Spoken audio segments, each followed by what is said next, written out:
First படம் பார்த்ததுக்கு அப்புறம் ஸ்ருதி மேமோட கமெண்ட் என்ன? வெளியில போய் இந்த மாதிரி தான் நானுலாம் வெளியே சொல்லிட்டு இருக்க கூடாது சரியா அப்படின்னு சொன்னாங்க.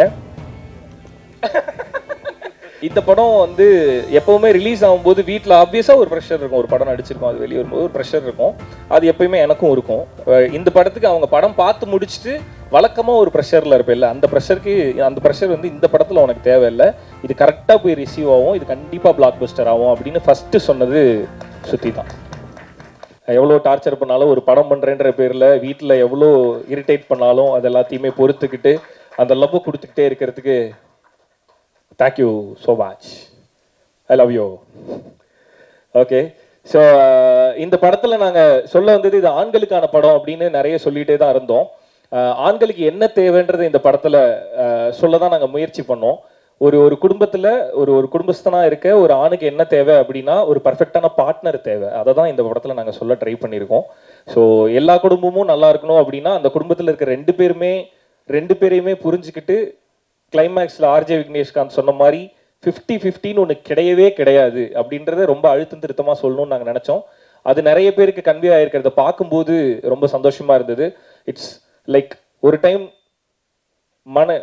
மனைவி 70னா கணவன் 30, ஒரு டைம் கணவன் 70னா மனைவி 30 அப்படின்றது தான் உண்மையான 50-50 அப்படின்றத வந்து நிறைய பேருக்கு புரிய வச்சுது இந்த படம்.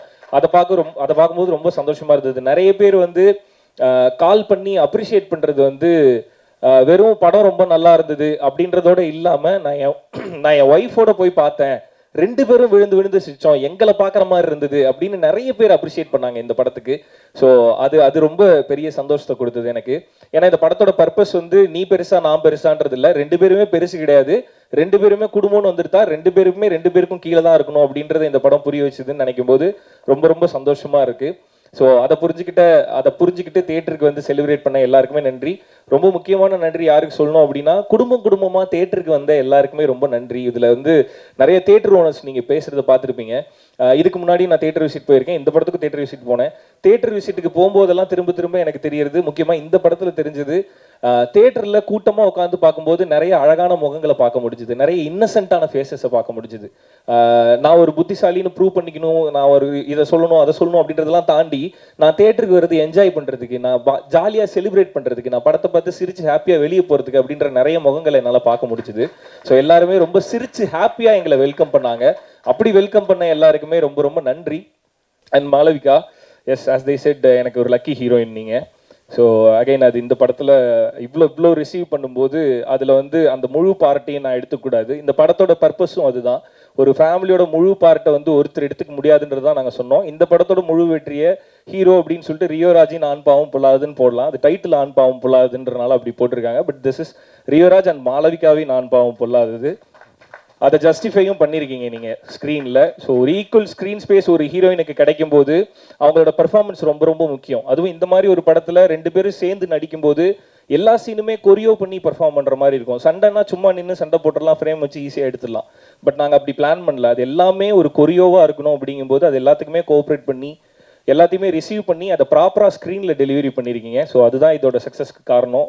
ஒருவேளை உங்களோட கேரக்டர் கொஞ்சம் கம்மியாக போயிருந்தாலுமே இது இப்படி இருந்திருக்குமான்னு கேட்டால் கண்டிப்பாக கிடையாது. ஸோ ஃபுல் எஃபர்ட்டை கொடுத்ததுக்கு தேங்க்யூ, தேங்க்ஸ் அகைன். அண்ட் இதே மாதிரியே அடுத்தடுத்த படங்களும் ஃபுல் எஃபர்ட்டோட ஃபுல் டிசிப்ளினோட பண்ணுங்கள், எப்பயும் சொல்கிறது தான். So all the very best. இந்த படத்தை ரிலீஸ் பண்ண ஏஜிஎஸ்க்கு ரொம்ப ரொம்ப ஸ்பெஷல் தேங்க்ஸ். பிகாஸ் ஏஜிஎஸ்லேருந்து ஒரு படம் ரிலீஸ் பண்ணுறாங்கன்னாவே அது நல்ல படம் அப்படின்னு சொல்லுவாங்க எல்லாருமே.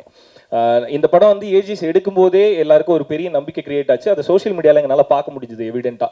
ஏஜிஎஸ் ரிலீஸ் பண்ணுறாங்களா, அப்போ இது நல்ல படம் அப்படின்றத எவிடென்ட்டாக பார்க்க முடிஞ்சுது. ஸோ ஏஜிஎஸ் இந்த படத்தை எடுத்து மக்கள்கிட்ட கொண்டு போய் இவ்வளோ தேட்டரில் என்னோட கெரியர்லேயே அதிக தேட்டரில் ஓடிட்டு இருக்க படம் ஆண் பாவம் பொல்லாதது தான். ஸோ அதுக்கு ஏஜிஎஸ்க்கு ரொம்ப ரொம்ப நன்றி. Archana ma'am, I'm very grateful to you. And Aghoram sir ரொம்ப ரொம்ப நன்றி. Aishwarya ma'am thanks. ஆனால் பிஃபோர் வந்துட்டு உங்களை இந்த தமிழகம் முழுவதும் எவ்வளோ கொண்டாடினாங்க, என்னென்ன கமெண்ட் வந்தது எல்லாமே எங்களுக்கு தெரியும். ஃபர்ஸ்ட் படம் பார்த்ததுக்கு அப்புறம் ஸ்ருதி மேமோட கமெண்ட் என்ன? வெளியில போய் இந்த மாதிரி தான் நானுலாம் வெளியே சொல்லிட்டு இருக்க கூடாது சரியா அப்படின்னு சொன்னாங்க. அண்ட் அவங்க சொன்னது அதான் இந்த மாதிரி தான் நான், ஏன்னா கலை வந்து அவங்கள்ட்ட சொல்லியிருந்தான். இந்த படத்தோட இன்டர்வியூ போகும்போதெல்லாம் ரியோன் டெய்லி வந்து சொல்லுவார் அந்த கதையை அப்படியே படமாக எடுத்தேன்னு நான் சொல்ல போகிறேன் அப்படின்னாங்க. அப்போவே சொல்லிட்டு இருந்தாங்க வழக்கமாத்த கொண்டு அடிப்பேன் அப்படின்ட்டு இருந்தாங்க. இந்த படத்தை பார்த்துட்டு அவங்க சொன்னது என்னன்னா, அதான் ஜோக்ஸ் அப்பார்ட், இந்த படம் வந்து எப்போவுமே ரிலீஸ் ஆகும்போது வீட்டில் ஆப்வியஸாக ஒரு ப்ரெஷர் இருக்கும். ஒரு படம் நடிச்சிருக்கோம், அது வெளியே வரும்போது ஒரு ப்ரெஷர் இருக்கும். அது எப்பயுமே எனக்கும் இருக்கும். இந்த படத்துக்கு அவங்க படம் பார்த்து முடிச்சுட்டு வழக்கமாக ஒரு ப்ரெஷரில் இருப்பேன்ல, அந்த ப்ரெஷர் வந்து இந்த படத்தில் உனக்கு தேவையில்லை, இது கரெக்டாக போய் ரிசீவ் ஆகும், இது கண்டிப்பாக பிளாக் பஸ்டர் ஆகும் அப்படின்னு ஃபஸ்ட்டு சொன்னது ஸ்ருதி தான். ஐ மீன் அவங்க மனைவி எப்பயுமே அந்த ட்ரஸ்ட் வைக்கலாம். நீங்களும் அப்படி தான் நினைப்பீங்க, அவங்க அப்படி கிடையாது. அவங்க வந்து என்னோட ஃபர்ஸ்ட் ரிவ்யூவர் அவங்க. ஸோ அன்றை கணிதா ஸ்ருதிராஜ். அவங்க ரொம்ப brutally honest she is. So எது சரியோ அதை மட்டும் தான் சொல்லுவாங்க, தப்புன்னா அடிச்சு சொல்லுவாங்க அவங்க. ஸோ அதனால இந்த படம் ரொம்ப நல்லா இருக்கு, இது கண்டிப்பாக பிளாக் பஸ்டர்னு ஃபர்ஸ்ட் சொன்னது ஸ்ருதி தான்.